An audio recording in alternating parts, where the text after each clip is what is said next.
بسم اللہ الرحمن الرحیم۔ السلام علیکم معزز طلباء کرام، آپ سب کیسے ہیں؟ آج ہم نور الانوار کے سبق نمبر 290 کو پڑھیں گے۔ آج کے ہمارے سبق کا عنوان ہے دوسری مثال کی تفصیل اور سابقہ موقف پر ایک اور دلیل۔ آج کے ہمارے سبق کی جو عبارت ہے وہ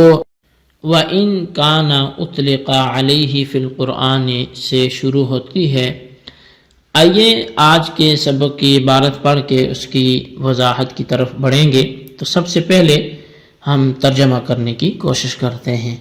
مصنف علیہ رحمہ لکھتے ہیں وَإِن كَانَ أُطْلِقَ عَلَيْهِ فِي الْقُرْآنِ فی قولہ تعالی لتأکلوا منہ لحما طریا، اگرچہ اس پر قرآن میں اطلاق کیا گیا ہے لحم کا اللہ تعالیٰ کے اس فرمان میں لتأکلوا منہ لحما طریا،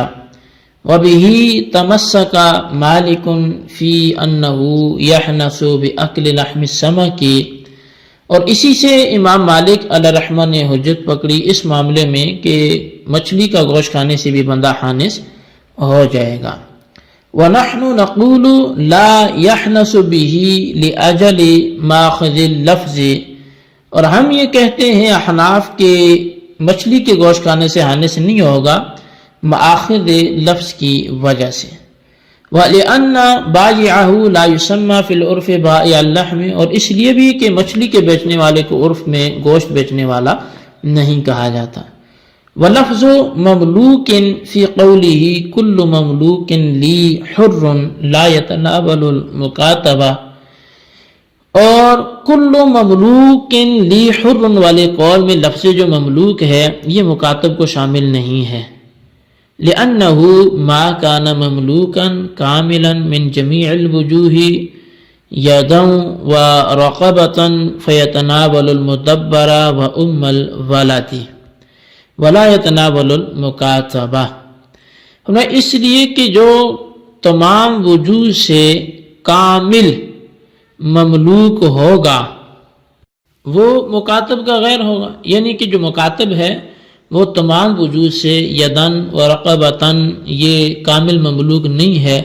تو پس مملوک یہ مدبر اور ام ولد کو تو شامل ہوگا لیکن یہ مکاتب کو شامل نہیں ہوگا، لأنہ مملوک رقبتن حر یدن، اس لیے کہ جو مکاتب ہے وہ رقبتن تو مملوک ہے لیکن وہ یدن وہ آزاد ہے۔ فَكَانَ نَاقِصًا فِي مَعْنَى الْمَمْلُوكِيَّةِ، تو پس مکاتب جو ہے وہ مملوکیت کے معنی میں ناقص ہوگا۔ جی طلبہ کرام، یہ ہمارے آج کے سبق کی عبارت اور اس کا ترجمہ تھا۔ آئیے اب اس کی وضاحت کی طرف بڑھتے ہیں۔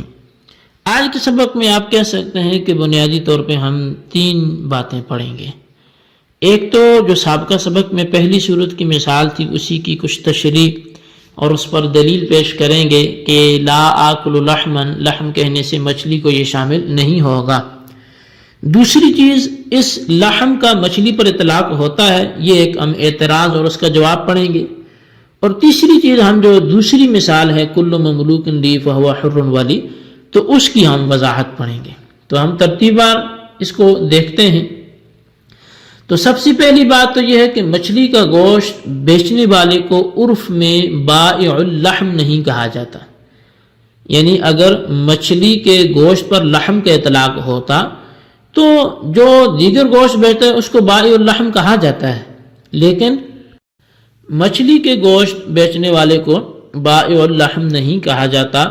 اور چونکہ قسموں کا مدار یہ عرف پر ہوتا ہے لہٰذا عرف کا اعتبار کرتے ہوئے مچھلی کا گوشت کھانے سے حالف حانس نہیں ہوگا، اور حالف کی مذکورہ قسم مچھلی کے گوشت کو شامل نہیں ہوگی۔ لیکن اب دوسری چیز جو اعتراض ہوتا ہے وہ یہ ہوتا ہے کہ آپ نے تو کہہ دیا کہ لحم کے اطلاق مچھلی پر نہیں ہوتا،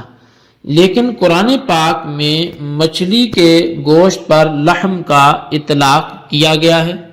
چنانچہ اللہ تبارک و تعالی نے ارشاد فرمایا لِتَأْكُلُوا مِنْهُ لَحْمًا طَرِيًّا، تاکہ تم دریا سے تازہ لحم کھاؤ۔ اس جگہ لحم طری سے مراد مچھلی کا گوشت ہے۔ اسی سے استدلال کرتے ہوئے حضرت امام مالک رحمۃ اللہ تعالی نے فرمایا کہ مذکورہ قسم کھانے والا شخص مچھلی کا گوشت کھانے سے ہانس ہو جائے گا، کیونکہ مطلق لحم مچھلی کے گوشت کو بھی شامل ہے۔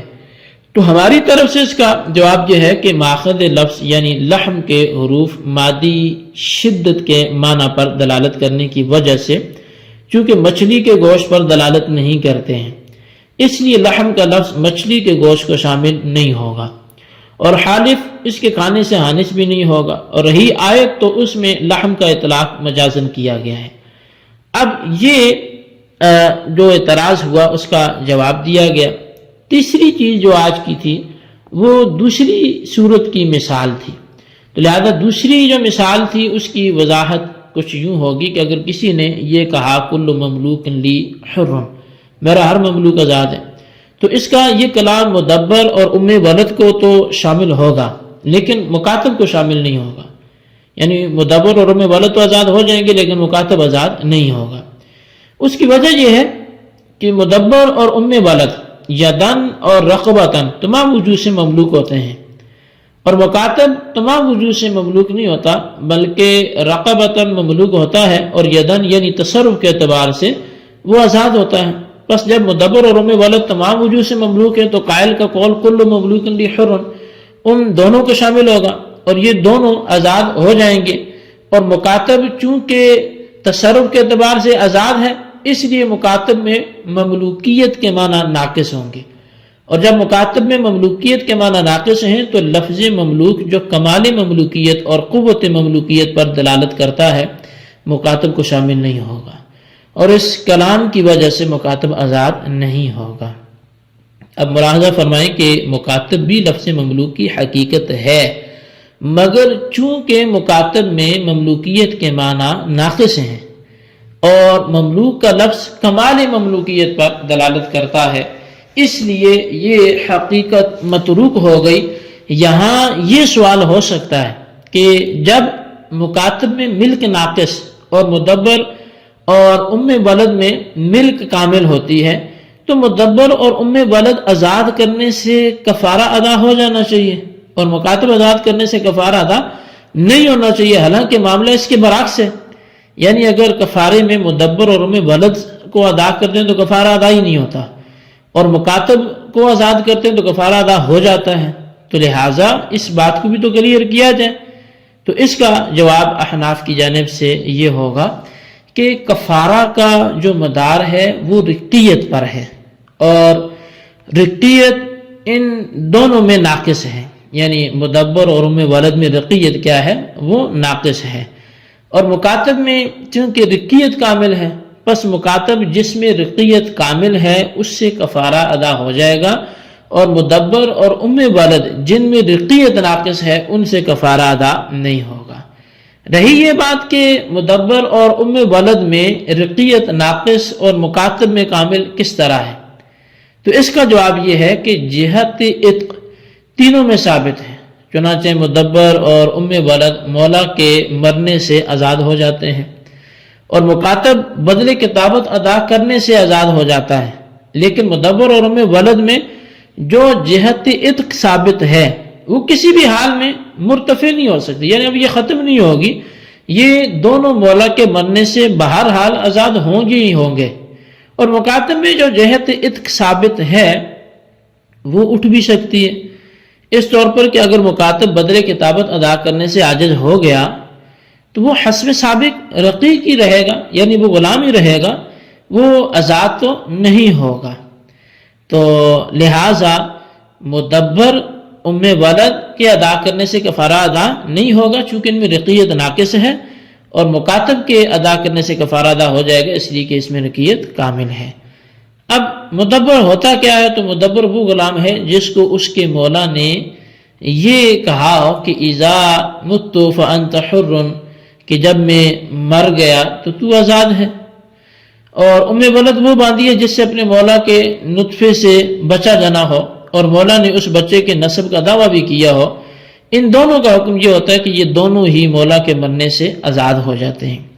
مکاتب وہ غلام ہوتا ہے جس نے اپنے مولا سے یہ معاملہ کیا ہو، کوئی معاہدہ کیا ہو اپنی آزادی کے بدلے میں کہ میں اس قدر مال ادا کروں گا، بس مکاتب جب پورا مال ادا کرے گا تو آزاد ہو جائے گا، اور اگر ایک پیسہ بھی اس کے ذمہ باقی رہا تو وہ آزاد نہیں ہوگا۔ جی طلبہ کرام، یہ ہمارے آج کے سبق کی عبارت ترجمہ وضاحت تھی جو آپ نے سماعت کی۔ اس کو اچھی طرح سمجھیں اور ان سوالات کے جوابات بھی دیں اور اس سبق کا خلاصہ اپنے رجسٹر پر لکھیں۔ سوال نمبر 1 یہ ہے کہ قسموں کا مدار عرف پر ہوتا ہے، لہٰذا عرف کا اعتبار کرتے ہوئے مچھلی کا گوشت کھانے سے آنے سے نہیں ہوگا۔ یہ جو دلیل نے نتیجہ نکالا ہے یہ کون سی دلیل کا ہے، وہ دلیل تحریر کریں۔ سوال نمبر 2 یہ ہے کہ مدبر، مکاتب اور ام ولد کی تعریفات تحریر کریں۔ اللہ تبارک و تعالیٰ سے دعا ہے جو کچھ ہم نے پڑھا سنوں سے یاد رکھنے کی توفیق نصیب فرمائے، آمین بجاہ النبی الامین صلی اللہ علیہ وسلم۔